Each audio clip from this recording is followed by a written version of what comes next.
Actually నా name Vaishnavi. మా మమ్ name వచ్చేసి ఆర్లతాబాయ్ పేషెంట్. ఆమెకు 2021లో బ్రెస్ట్ క్యాన్సర్ వచ్చింది స్టార్టింగ్లో.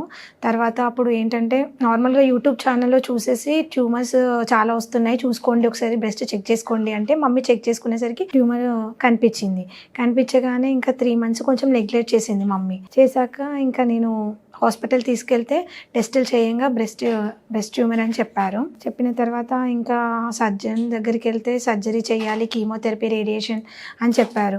సరే అని అన్ని రేడియేషన్ అయిపోయింది, కీమోథెరపీ అయిపోయింది. ఓకే ఇప్పుడు బాగుంది అనుకున్నాం. 2 years తర్వాత మళ్ళీ బ్రెయిన్ ట్యూమర్ అయింది. బ్రెయిన్ ట్యూమర్ వచ్చిన తర్వాత అది కూడా బ్రెయిన్ సర్జరీ అయిపోయింది, ట్యూమర్ తీసేశారు. తర్వాత 1 year లోపలనే పెట్ స్కానింగ్ తీయించాము. తీయించేసిన తర్వాత ఇంకేం లేదనమాట. సో అన్ని కొంచెం ఒక చిన్న ట్యూమర్ ఉంది అని చెప్పారు. తర్వాత ఏమైంది, మళ్ళీ 1 year బ్యాక్ మళ్ళీ రీసెంట్లీనే ఇప్పుడు బాడీ అంతా స్ప్రెడ్ అయిపోయింది మమ్మీకి. ఇంకేం చేయాలో మాకు కూడా తెలియక చాలా బాధపడ్డాము.